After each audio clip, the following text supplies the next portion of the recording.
Hello everybody, welcome back to the channel. If you're new here, hi, my name is Bash Harry. This is the Harry Knit and I need to confess to you. I have some knitting confessions. I thought it'd be really nice to get some things off my chest, especially this season. I think I am ready to confess to some knitting sins, so to speak. I was thinking about this because I was looking through my yarn, I was looking at my pieces, and a lot of the stuff are things that, one, I have not finished, two, I might have a lot more yarn than I thought, and three, I thought it would just be a good reminder that not everything you see on social media, on YouTube, is like my day-to-day. I'll be honest with you, nowadays I don't knit every day, but that's more because I've been really busy than anything else. So I thought if I could just sit down and talk about my knitting confessions, it'd be super fun and fulfilling. Not fulfilling, more like it'll get things off my chest and just chat with you about the things that has been weighing me down. I talked about some of it in the knit and chat previously last week, but I think this one will be a lot more lighthearted, poke fun at each other, and if you have any knitting confessions you want to talk about, feel free to leave it in the comments down below. This is a fun video. It's nothing too hard-hitting. I just wanted to sit down and chat with you and remind you that knitting is not the whole thing. Sometimes it feels that way, but at the end of the day, it's just a hobby, and a lot of us, we do our hobbies very differently. So without further ado, I have some knitting confessions. Let's just get right into it. Before we continue, I'd like to thank Skillshare for sponsoring this video. Skillshare is the largest online learning community for creatives. There are thousands of classes across topics like illustration, photography, animation, and even entrepreneurship. Whether you're a beginner who wants to learn how to illustrate or you're a business owner who wants to get better at their business, Skillshare is here. One app that I use for everything is Notion. I do it to plan content for YouTube, for Instagram. I use it to plan out my daily schedule and my life. So I highly recommend Ali Abdaal's Notion Masterclass, Maximize Your Productivity and Organization. There is so much on Notion that I haven't explored yet, but with Ali Abdaal's class, it's been so helpful to me. So use the link below, and the first 500 people to use the link in the description and below will receive 1 month free trial on Skillshare. Whew, I am so scared. I am not scared. I am fine. But I want to talk about the first knitting confession. And I feel like it's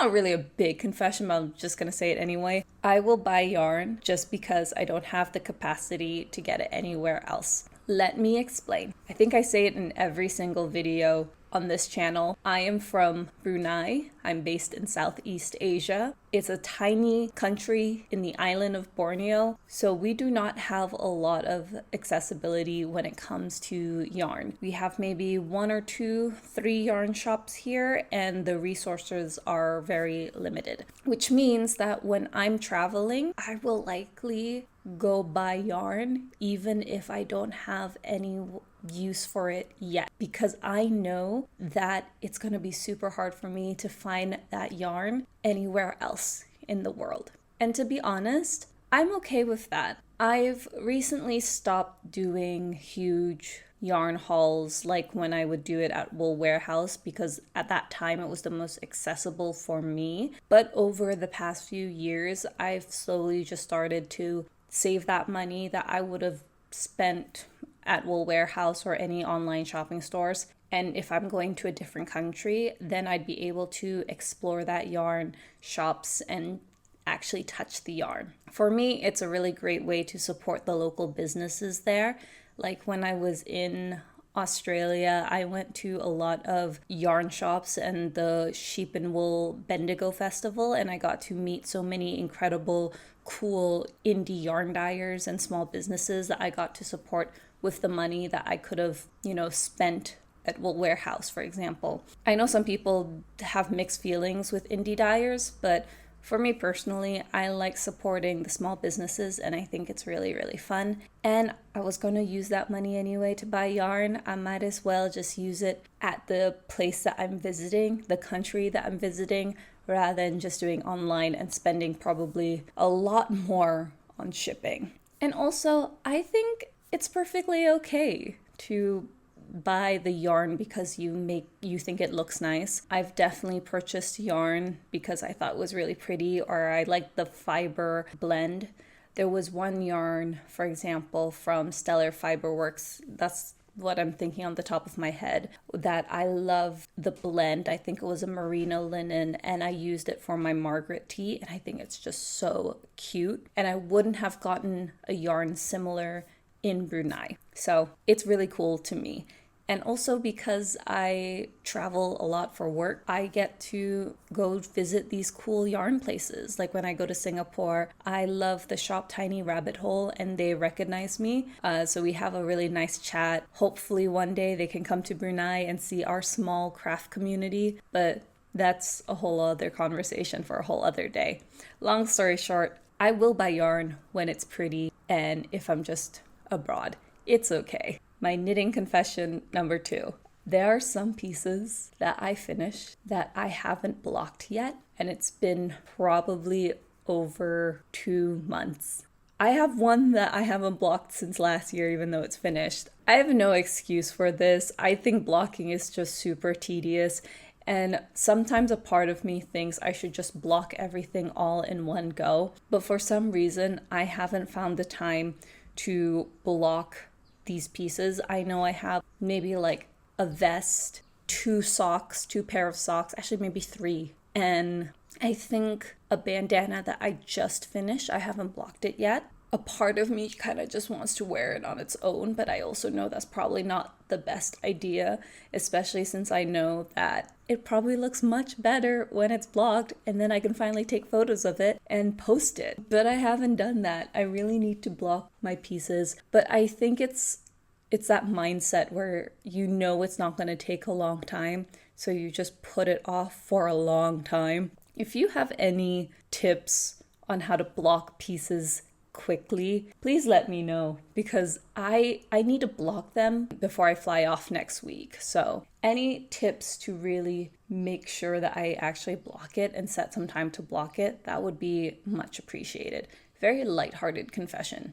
On that note, kind of connected, is my confession number 3, which is I have some presents that I haven't given yet. I'm not usually a gift knitter unless it's for my close friends and family. And I think March, 2 months ago, was a birthday for my mother-in-law and my niece. I gave my mother-in-law her gift, but I have not given my niece her socks. And I'm too worried that she might get too big for it. As in fact, I have 2 things for her that I haven't given to her yet. They haven't been blocked. I knitted her a dress that I finished last year and then just never gave. My bad, sorry. And then a pair of socks that I finished, I think relatively quickly in like 3 days, because she's a baby, she's a toddler, she's like 3 years old. So I finished the socks pretty quickly. Still haven't blocked it, still haven't finished it. I need to finish it so that she can actually wear it before she gets bigger. So I do have presents that I haven't given yet. At this point, it's a matter of when rather than why I haven't given it. I don't know why. It's like sitting right there on the couch. So who knows what I'm going to do with it. But yeah, that is something that I need to sort out. Will I do it soon? I don't know. We shall see. We'll figure it out. Those are like my 3 more lighthearted confessions. I have some more that I'm a bit iffy to talk about, but I think I'm going to do it now. Number 4, my 4th knitting confession, is I haven't released the Pelangi hat yet. I don't know why I haven't gotten around to sit on it and work at it and finalize it. Everything is almost done.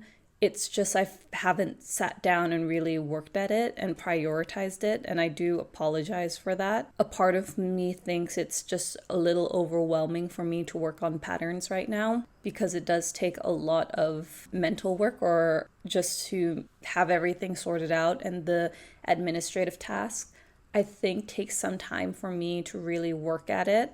So I have a scrunchie and a hat pattern that I haven't released yet. The pattern was supposed to be done in December and everyone's done with it. But I think January was such a stressful month for me that I got really overwhelmed with things, and then I just never got around to the pelangi hat. So I'm saying this out into you, to the camera, and putting it on YouTube. I'm hoping that it'll be done by June. I know it might not be the season for hats, but I don't care. I really need to sort that out very soon. Will I actually finish it? Yes. When? I don't know. I need to give myself a time frame. Speaking of that, I have another confession, which is number 5, I think. I am really scared of making more knitting patterns. Sometimes I feel like a fraud when I'm designing things because I see so many incredible people making really cool stuff. Like they're designing these intricate sweaters and like shawls, and I get so insecure that I'm not as good as them, even though I only started designing things maybe like in 2022, 2023. And I know it takes time. I know that you're never going to be immediately the best at it, and that's something that I have to get over and understand, that everyone is in their own journey. But because I've been feeling that internal pressure on myself, I've been really scared to put myself out there in the knitting world sometimes. And I know in the back of my head that's a very normal fear to have for anyone who is designing things. So I'm trying to get better at it and designing things that I actually want to make, even if that means I'm slowing down my process. I think that might be good for me in the long run, to be honest. But I think about all the amazing designers, and I don't want to compare myself to them because at the end of the day, they've been designing things for years and I've only just started. And I want to make something that makes me feel very happy. It makes me feel very proud to say that I made this and I designed it. Sometimes I think I don't know when that's going to happen, but I hope it's soon. I don't know when. But I think that is something that I've been meaning to say for a while now. And on to that note, I think it's confession number 6, which is kind of connected. Sometimes I feel like a fraud on the internet, on the knitting internet specifically, because I feel distant. This kind of relates to where I'm based, right? I'm based in Brunei. A lot of the people that I watch and follow are based in Europe and the UK and Northern America. And I'm here in Brunei, which means that I am not the most active when they're active, and then I'm not the most in on the trends that's happening, because a lot of trends in knitting are influenced by the weather, Western fashion trends, etc.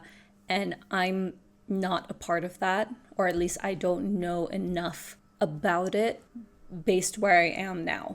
And sometimes that means I feel really distant when it comes to thinking about what you want to watch or what you want me to design, or, all of these things that makes me feel like a fraud or pretending that I'm not actually based in a country where it's perpetually hot and I'm never going to make a sweater with mohair. And I have to accept the fact that I might not ever feel like I'm in that space, at least not yet. There are some incredible YouTubers that I watch who are based all over the world that I always try to support, and I always try to watch a lot of like knitters who are based in Asia as well. So I watch people from Singapore and I think one in Malaysia. I will link them below, and so I'll always advocate and watch them.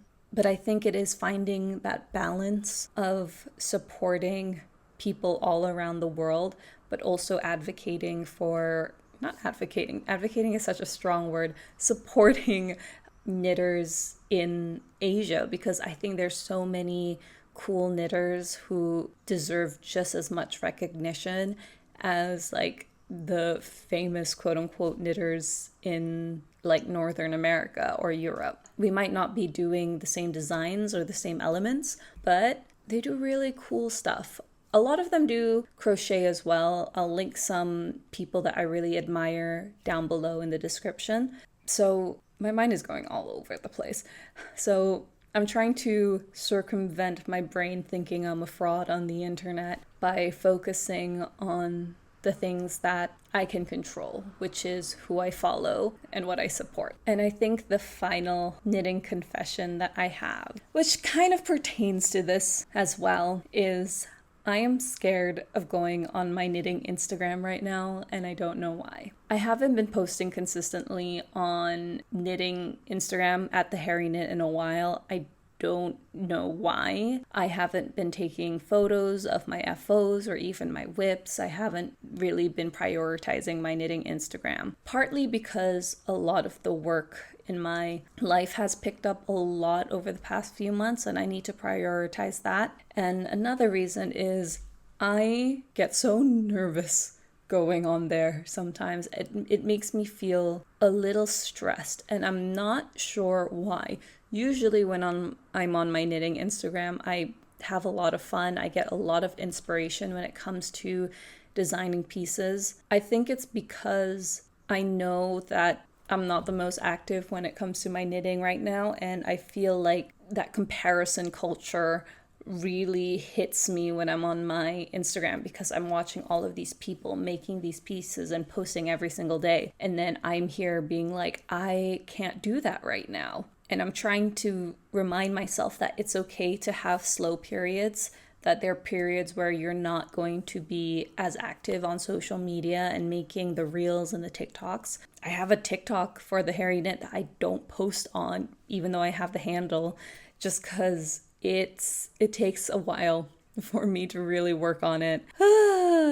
And also sometimes I think I have this mentality where I always have to look good for the camera, because I come from a fashion and beauty space and I love makeup. So, and every time that I've gone on camera without makeup, not just here on YouTube, but like in like other places, someone's gonna message me being like, you look really sick, are you okay? So there's a lot of layers there that I'm trying to work on. So I want to go back onto my knitting Instagram and figure out all of these things, but I think it takes some time. And however that process goes, I think we'll figure it out together. And if you have any knitting confessions that you have, any that it's very lighthearted, like not being able to block your pieces, or something deep like your mental health, you can leave it in the comments below. I think I just wanted to get these things off my chest and, you know, really feel like I'm getting back into the thick of it and YouTube and actually having fun with my hobby. I think that's about it from me. Thank you so much for watching. If you like this video, please do like, comment, and subscribe. My name is Bash Harry. This is the Hairy Knit, and I'll see you soon. Bye!